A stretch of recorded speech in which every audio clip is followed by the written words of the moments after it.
Well, good afternoon, everybody. Thank you for joining me for this lunchtime little lunch and learn kind of seminar thing.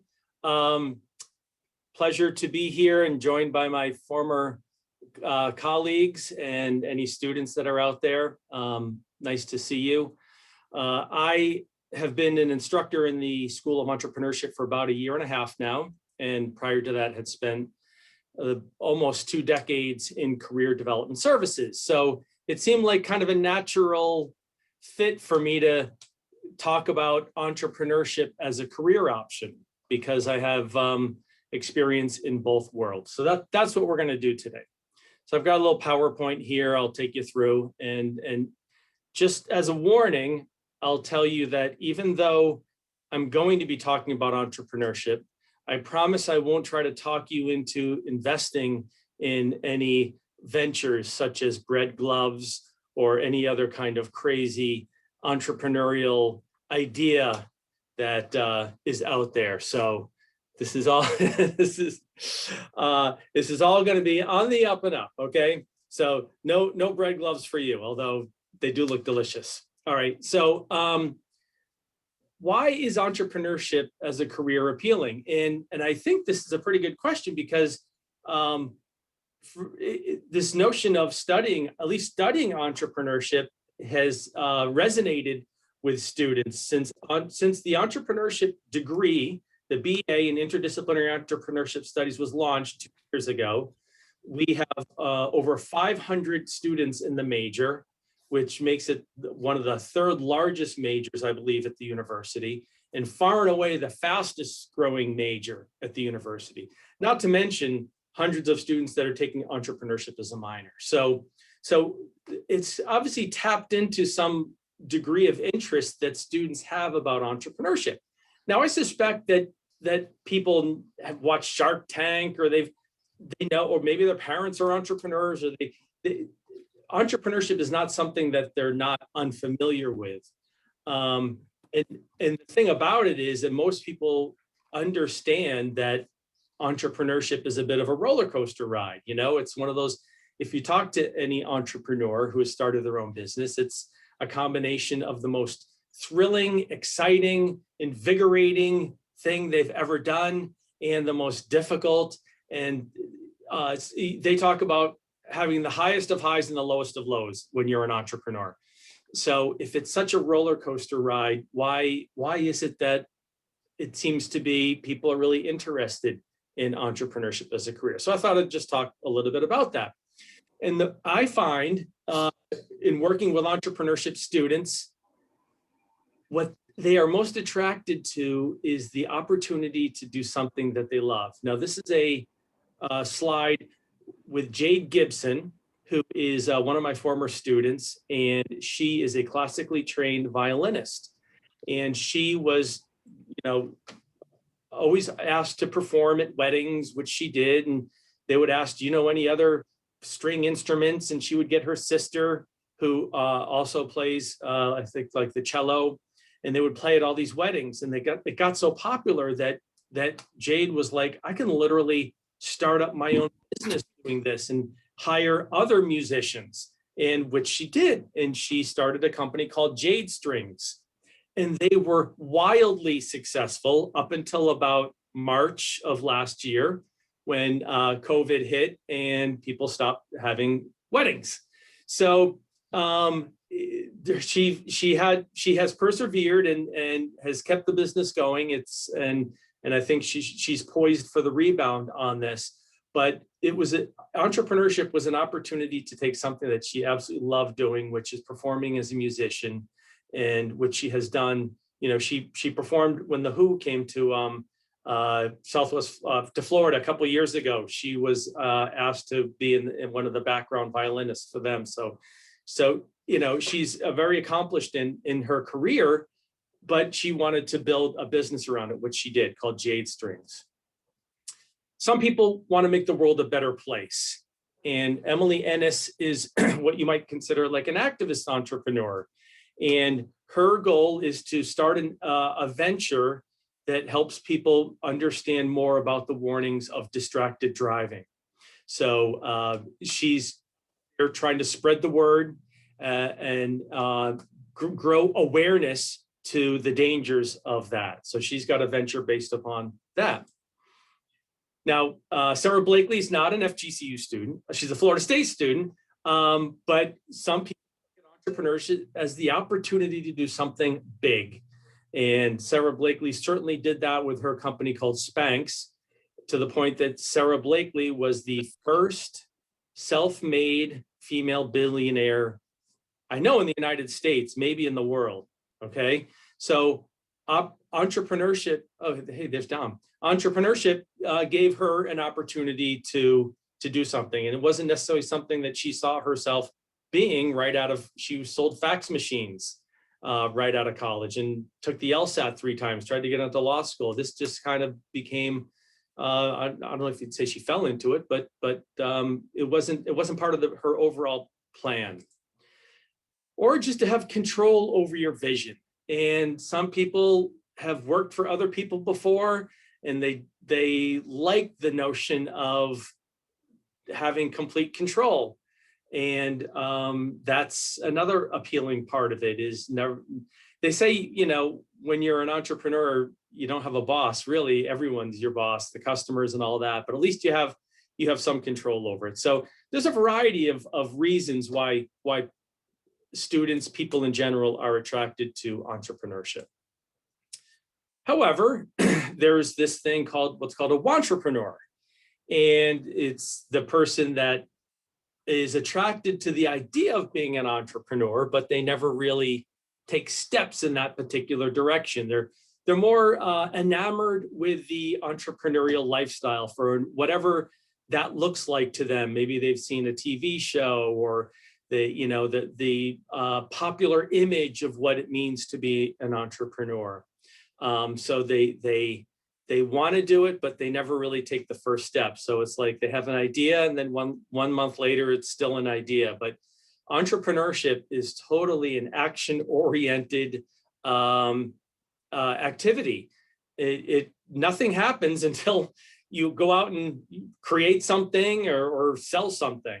And that's what the entrepreneurship degree at FGCU is all about. When students get into it, even in the first class that you take in the program called Intro to Entrepreneurship, I have my students go out and create what's called an opportunity journal, where they have to become kind of these anthropologists and look at the world around them and try to find a gap in the marketplace or some sort of pain that they can create a solution to, or observe the friction points in life and try to come up with some sort of service or product to solve that problem. So even from the very beginning of the program, we have students start thinking about what could be possible entrepreneurial endeavors. Okay, so entrepreneurship, and here's how you can move from being this is the framework from my top 10 tips that I'm going to give you.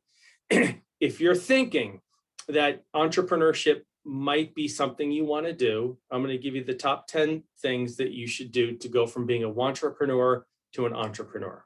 Okay, so my top 10 tips, and these will start off low stakes things that you can do.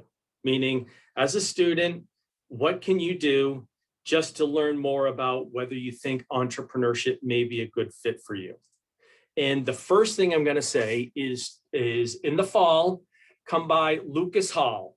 This is the future home of the Davler and Kawanui School of Entrepreneurship. It is in progress, being built, and it's really close. In fact, we are told that we'll be moving in there in July. And this will be the freestanding building dedicated towards the School of Entrepreneurship. And I've seen the blueprints for this place, and it looks awesome. And the first floor is just going to be this open kind of maker space, we'll call it, where students, open tables, and students can work on their laptops, and there'll be quiet areas as well. But think of this real active kind of lab space where students are collaborating and talking and running ideas past each other and building their websites or designing their apps or creating their product with the 3D printer.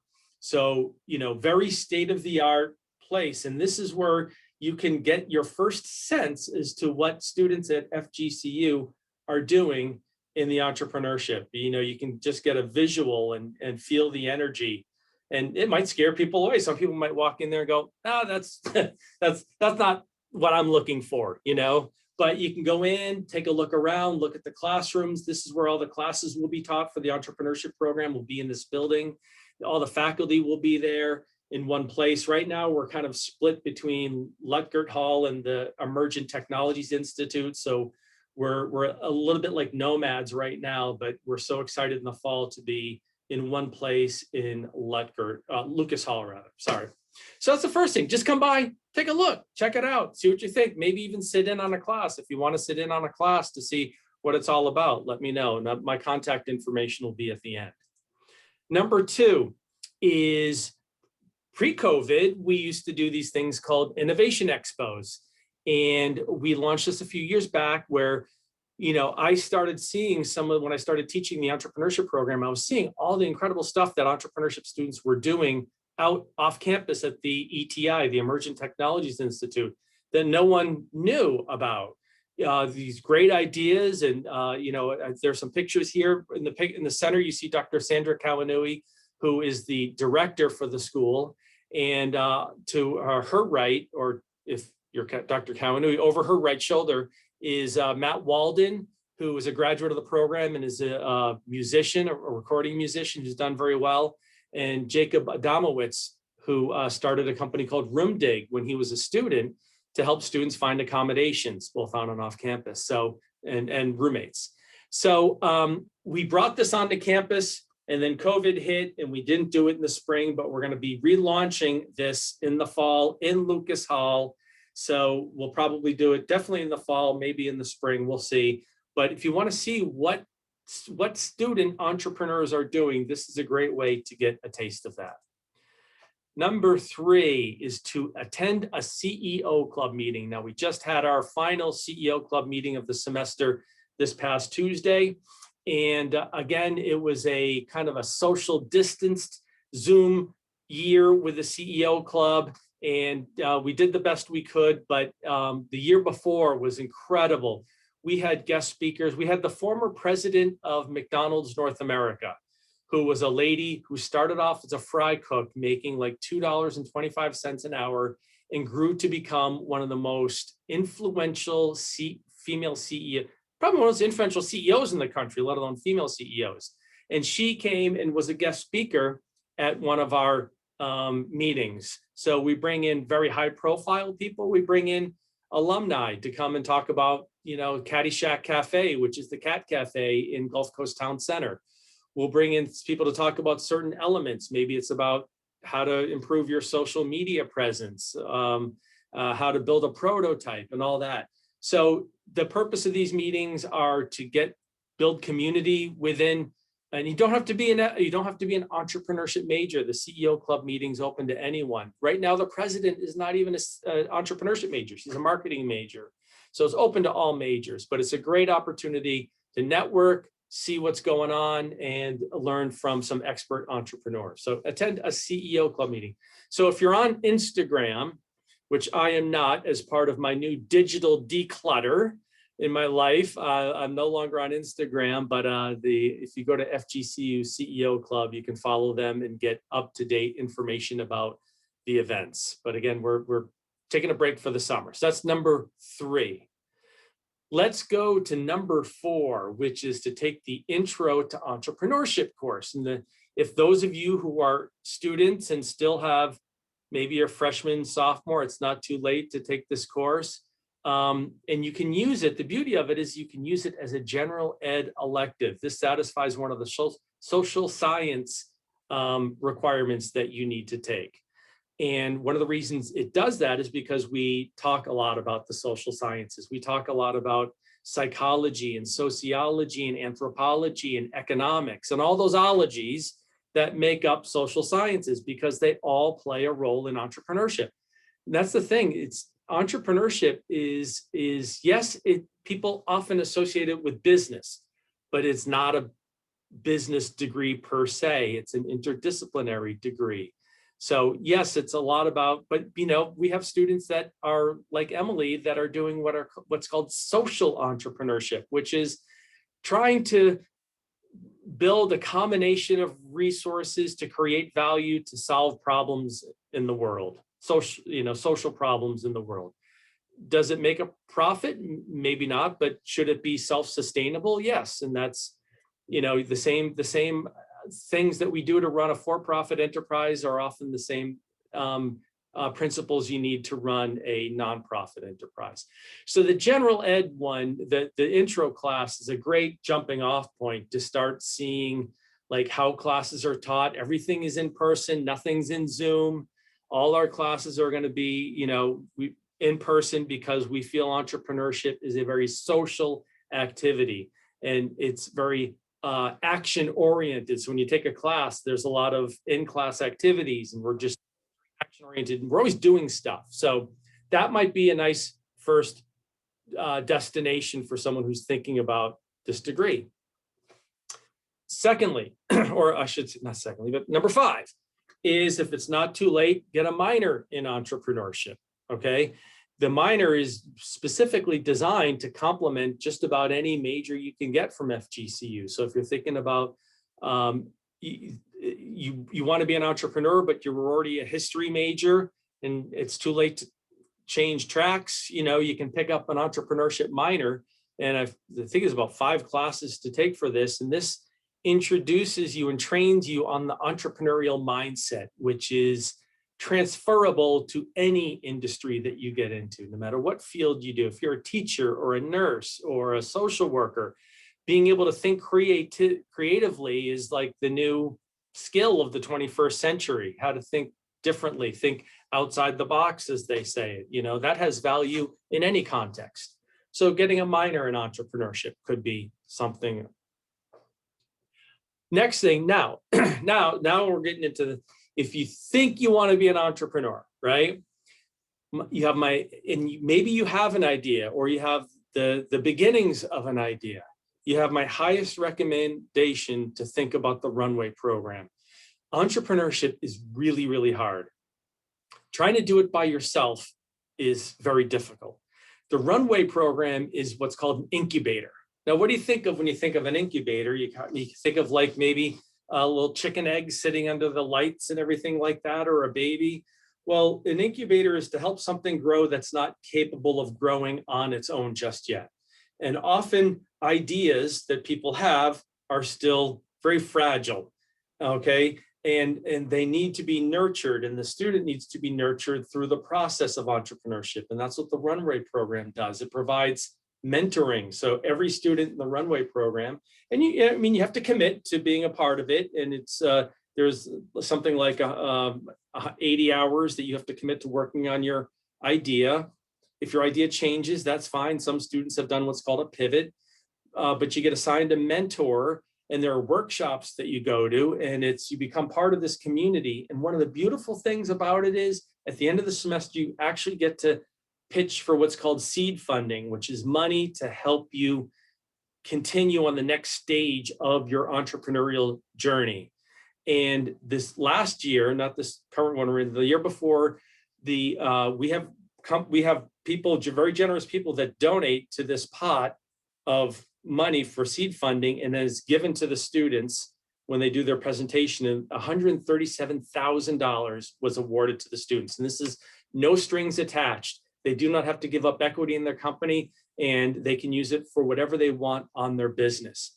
I'm mentoring a student right now in the Runway program, and his idea, he pitched in the fall and received $5,500 in seed funding, which is helping him buy a lot of the raw materials he needs right now to build his product.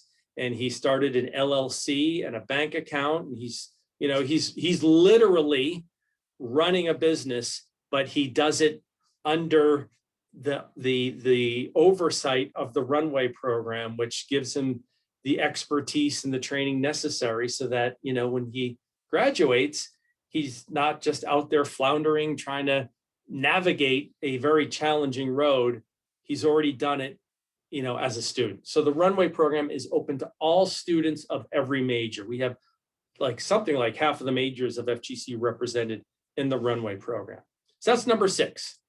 Number 7 is, hey, if you want to, if things I'm telling you excite you and you kind of like the idea of entrepreneurship and this is something you want to do, then I would say, getting a major, choosing a major in entrepreneurship would make sense. I mean, some students, I get asked this all the time, what do you do with a degree in entrepreneurship? And the reality is that while our degree is only 2 years old, we're just starting to get a sense as to where the patterns of employment are for our students. Some of them are going and continuing what they started in the Runway program or what they started as a student. So they were entrepreneur students, they were entrepreneurial, and they're continuing to do it. But I was just told one of my former colleagues in career services, Adriana, is graduating with an entrepreneurship degree, and she was offered a job as a social media specialist. So we're seeing that as well. Some of them, when you get this entrepreneurship training, you learn it's your business. So you have to go out there, you have to run your own social media accounts. Some of them have learned QuickBooks and now are getting pretty savvy with finance. So we've seen some of our students go, many of them go into traditional careers. They haven't given up on their entrepreneurial dream, but they're not in a position where they can do that right now, whether they don't have the financial backing to do it, whether they still want to accumulate some expertise in the industry they're in. So it's not like they got a major in entrepreneurship and they're giving up on their dreams and getting a job. I suspect many of these students will at some point in time start their own business. But you learn in the entrepreneurship program, the time has to be right. You don't want to just do it because you have to have accumulated the right human, social, and financial capital to make sense. And if you get out of college and you got some debt to pay back and you want to save some money, it makes sense to get a career. One of our students went to work for Hertz and had a great job there. He was working with their marketing and doing a lot of process revision with them. Unfortunately, Hertz was hurt pretty bad by the pandemic, and he's no longer there, but he's in another business up in Tampa. So yeah, the reality is I would say in a nutshell, a lot of our entrepreneurship students are going into careers very similar to what you would imagine a management student would be going into. Number 8, let's just say the ship has sailed. You are graduating in May with a degree in something. Well, the good news is that the Board of Trustees this past week formally approved our Master's of Science degree in entrepreneurship. So we have a master's program that comes in online. And this is perfect for the student who doesn't have a bachelor's degree in entrepreneurship because you'll get the training in the master's program. So we've had a certificate program the past couple of years, but now literally students can start working towards a master's degree. So that is available for students to enroll in for this fall. So that's number 8. Number 9. All right, so let's just say you're graduating, you don't want to go to school, get a master's degree, but what are your other options? Now, the Collier County, where Naples is, runs this thing called the Naples Accelerator. I shouldn't say they run it because now the Davila and Kawanui School of Entrepreneurship run the Naples Accelerator, which was an agreement that the university came to with the Collier County Board of Commissioners. We signed I believe it's a 3-year contract. This facility was already existing, but now we are lending the expertise to help entrepreneurs in Southwest Florida incubate and grow their careers. This is not, it's kind of like an incubator, but they call it an accelerator because these are companies that are they're already got sales and now they're trying to scale to another level. And that's often they go to what's called an accelerator. And so students that have an idea may, and by the way, I should mention that the Runway program is open to alumni as well. But let's just say you've got this idea, you want to be an entrepreneur, you can tap into the expertise of the School of Entrepreneurship via the Naples Accelerator. And I encourage you to Google that and check that out. So that's number 9. And then number 10, we'll call it the lowest stakes, even though I've kind of built it up as high stakes. Number 10, if you have any questions about any of this, like want to dig a little deeper into what entrepreneurship students are doing, or what do the courses look like? What is the curriculum? And, anything, feel free to contact me directly. Here's my contact information. I think probably the best way to contact me is by email, especially as we go into the summer. I won't be in my office quite a bit. I'll be teaching a summer course, but email is just typically the easiest way to contact me. And I'm happy to answer any questions that people have about the program, about entrepreneurship in general.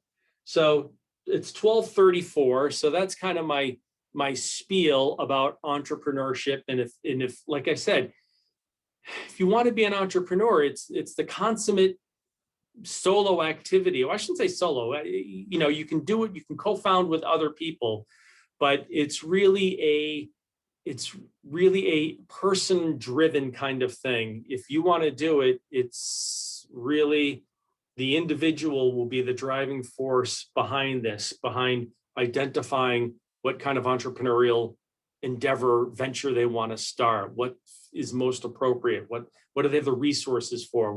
Our students aren't going to go and open airlines. That's just too capital intensive. You need billions of dollars to do that. So a lot of the things that we see tend to be smaller scale. Everything starts small. Facebook started in a dorm room in Harvard. All right. So everything starts small. Almost everything starts regionally. Uber and Airbnb started in San Francisco before it spread across the world. So we're still in the early stages. If you're wondering, do we have any of our students that have started something that really has gained a lot of exposure? I don't think we have any national brands on the scene now, but there are some students working on some pretty cool stuff that is starting to get some national attention. So I think, and I'll just put another plug in for the entrepreneurship program, was recently recognized by the Princeton Review as the #1 program in Florida among the state universities, and number 29 in the country, which is pretty much unheard of for a program that's 2 years old. I mean, but if you've met Dr. Kawanui, you would know why. We are where we are. So anyone have any questions for me at this time? I have a question. Yeah. So you talked about mentorship for students. Yeah. I believe in the Runway program. So when they have a mentor, is it a faculty mentor, or do they have student mentors? That's a great question. They have faculty mentors. So for example, the students that I meet with, we meet every week, always.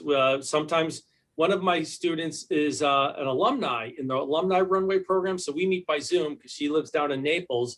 But the other student that I mentor, we meet down at Dunkin' Donuts every week.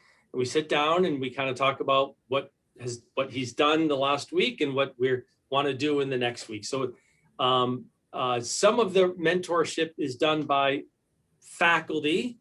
We also have an executive in residence, Mark Bowl, who is not a faculty member. He's not on the faculty line, but he's an expert entrepreneur.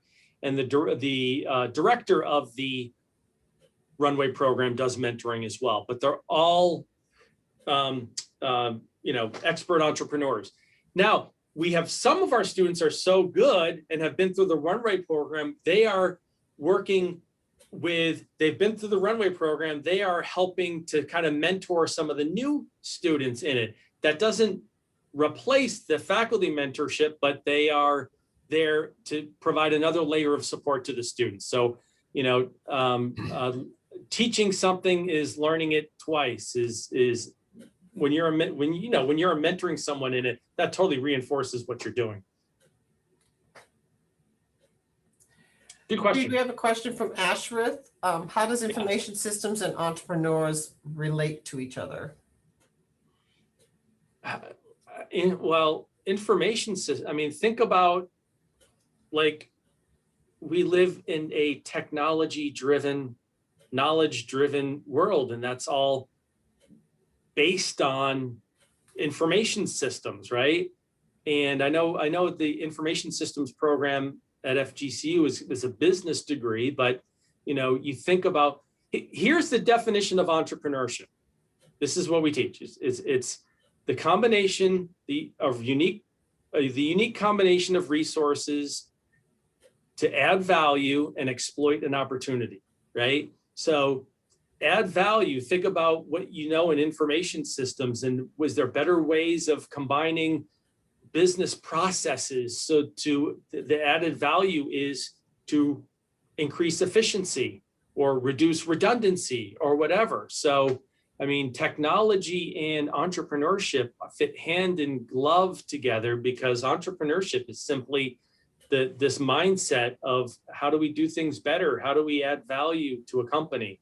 And information, that's an easy one. Information, if you were to tell me, how do you combine social work and entrepreneurship, that would be a little more, vexing. I mean, there's certain ways to be more creative, how to counsel people, but in a technology-driven world, they seem like they fit very nicely together.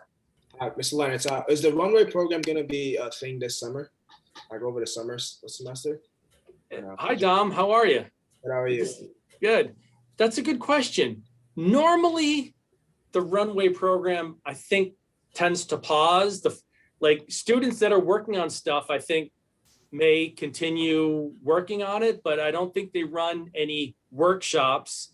And I don't know the extent to what the mentoring is. That's a good question. I'd be happy to find out about that. But generally in the summer, the faculty of the School of Entrepreneurship transitions to running summer camps for junior achievement. They run some entrepreneurship camps, and for the Immokalee Foundation, they do some stuff. So I think it tends to gear down considerably during the summer. Understood. Yeah.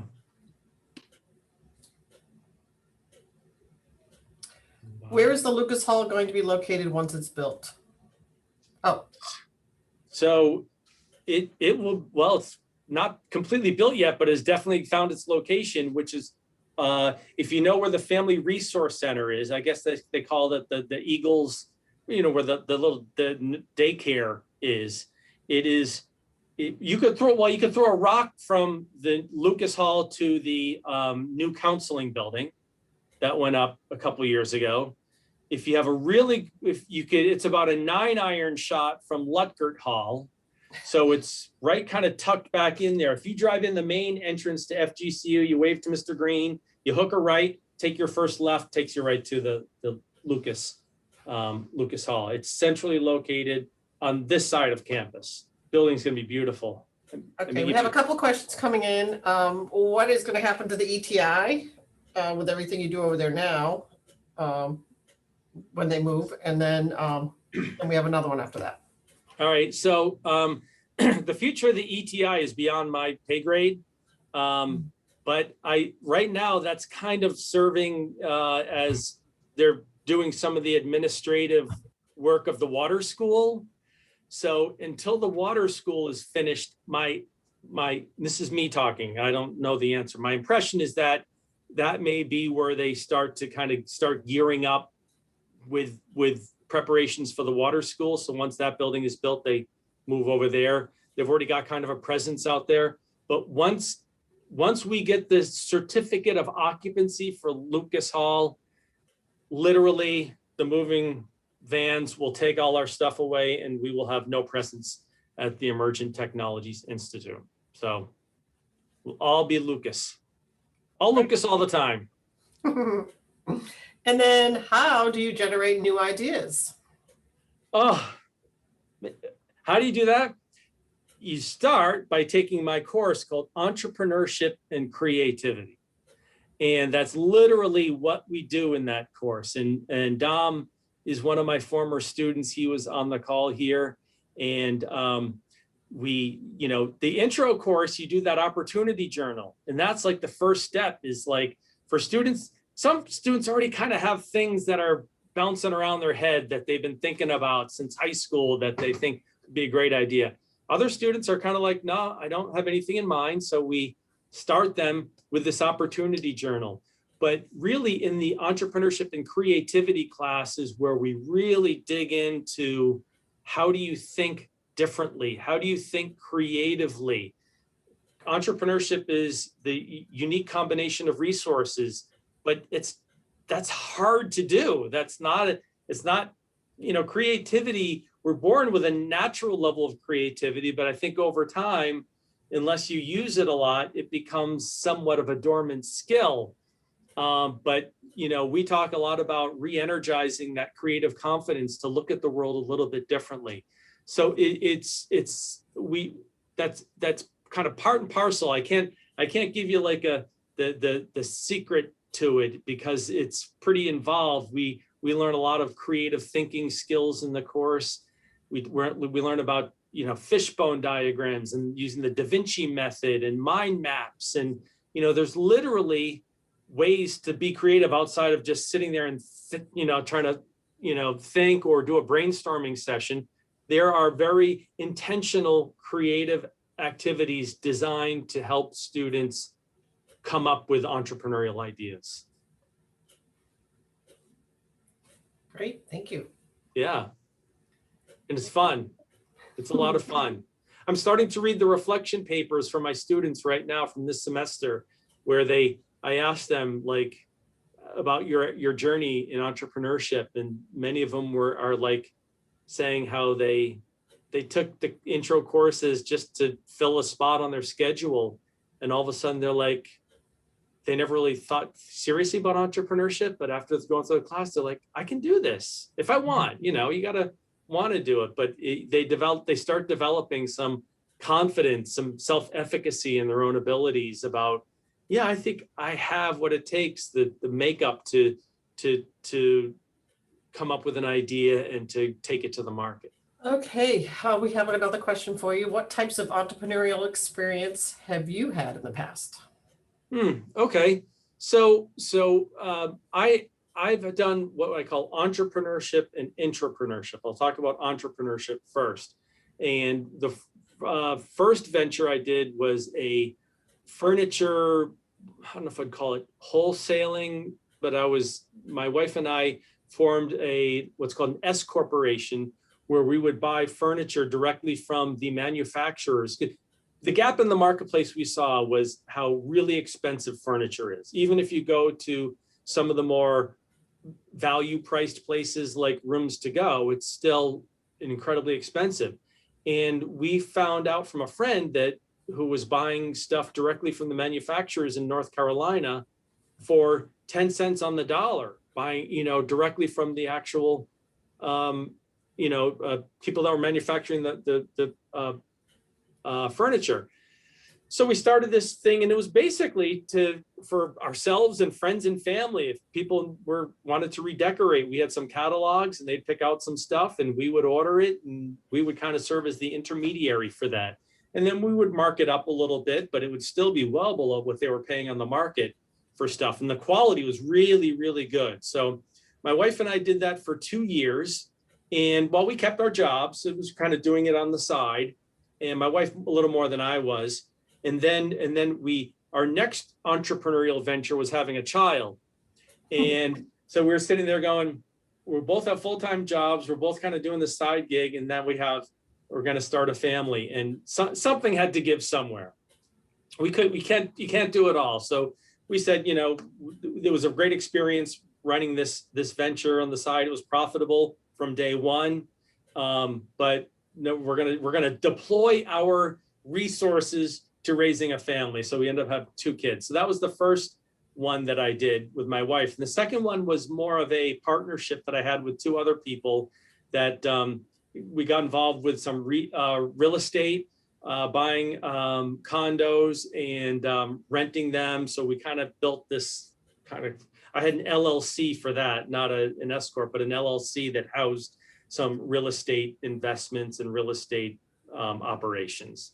So those were my personal entrepreneurial things. But intrapreneurship, we talk about intrapreneurship, which is how do you be creative inside a big company? Like, And that's, you know, I worked before coming to FGCU, I worked for the Ritz-Carlton for 6 years, and I worked for Barnes & Noble for 4 years. So I worked for two really large national brands.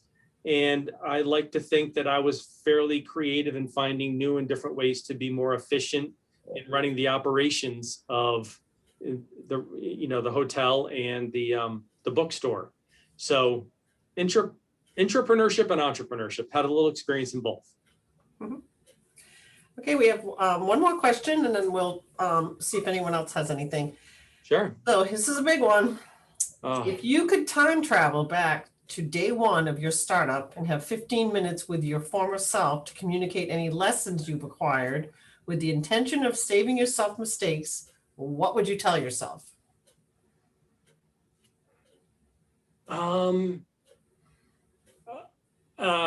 Okay. So recognizing that my entrepreneurial journey was fairly brief, right? In that it wasn't like we made a lot of mistakes along the way. We did it right, which is like we didn't quit our day jobs. We just did it on the side, you know, and that's called dipping your toes in the water.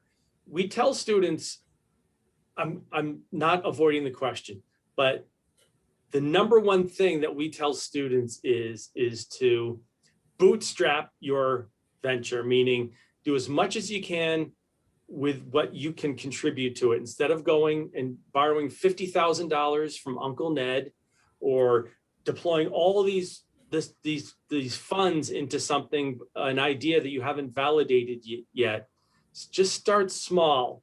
And before you build this company, before you go out and get an LLC or a patent or something, make sure that this is something the market wants. So we talk all the time about market validation. Like you know, you may think you have a brilliant idea, but the market will determine, you know, the Segway. Steve Jobs thought the Segway was going to revolutionize how cities, transportation in cities took place. So even a visionary like Steve Jobs gets it wrong. Segways did not transform cities. So, you know, it's very difficult to make a prediction and get it right. Predicting stuff is really hard. But so I don't have any regrets about how we handled our business. So I wouldn't go back. Oh, the real estate one, this is one. Never go into business with friends. How's that? I know that sounds counterintuitive, but it's going into starting a business and a friendship are two very different things. A friendship built on a business can be a glorious thing. A business built on a friendship can be a very dangerous thing. So fortunately, I'm still friends with my business partners, but I don't know that was something I'd do again. The answer came to me. So that's what I would tell. That's what I would tell my future self would tell my past self, or however this time machine works. Okay, we have one more question, and then we'll be pretty much close to out of time. All right. Can you see it in the chat, Reed? No, I can't. Oh, okay. A lot of Barry's friends who pursued entrepreneurship did not go to school and saved money for their businesses by learning and using free online resources rather than getting a degree. Yes. Do you think the cost of tuition is worth the opportunity cost when there are free resources available? It's a personal decision. I would not venture to say what is right for each person. Now, here's what I would say is the entrepreneurship degree is a bachelor's degree. So there's always 60 credit hours that are not, you know, entrepreneurship, that are the liberal arts, grounding in the liberal arts, where you learn a lot about critical thinking and a lot of other skills that are important in your life. And I think that's an important thing. So, you know, and then the entrepreneurship training you get, here's what I'll say. There's a lot of stuff online about entrepreneurship. not everything is good advice. So, yeah, there are maybe some great webinars offered by Stanford University or something like that. But there's a lot of entrepreneurs out there giving advice that has not been vetted by anyone in particular. And, the people that are running the entrepreneurship program at FGCU have PhDs and have thought very, very carefully about how they've curated the curriculum and what we're teaching. And it is based on empirical research, not someone's opinion. Okay, these are validated ideas that is grounded in research, not someone with a podcast giving you what worked for them should work for you. So I think there is a distinction between a degree and what you might find for free. But again, it's a personal choice. Here's the other thing I think. So many of our students are going into jobs that require a degree. So, and as I said before, you don't need an entrepreneurship degree to be an entrepreneur. That's fine. But if you want to go into the corporate world first, the ticket to entry is often a bachelor's degree. So you have to look at the trade. Everything's a trade-off. Going to FGCU is a pretty good value. Would I say the same thing about going to a private school to get an entrepreneurship degree? That's a different conversation. But I think that being a student at FGCU opens up so many opportunities that are not available to people that are just trying to, get hacks off of the internet on how to do it. I hope I answered that question. But it's a personal choice. At the end of the day, you do what you think is best. I just wouldn't want to be walking around on this planet without a bachelor's degree. That's my personal editorial on that. Thanks, Reed. Well, thank you everyone for being here today. Thanks for all the great information about entrepreneurs and the program that we have here at FGCU. If you're interested in changing your major or not sure if it's the right move for you, contact the career office. I put the website up, talk to one of our advisors, and they'll be able to help you with your decision-making process. Or you can call Reed. As he said, you have his information here and you can get more information there as well. Either one. Great. Well, again, thank you so much, Reed, for being with us today. We really appreciate it. My pleasure. Your time. Yeah. And thank you, Had a great everyone. morning. I got vaccinated and had a great webinar, right? So good day. All right, awesome. Thanks, everybody. Have a Thanks, great Mary. weekend. Bye. Bye.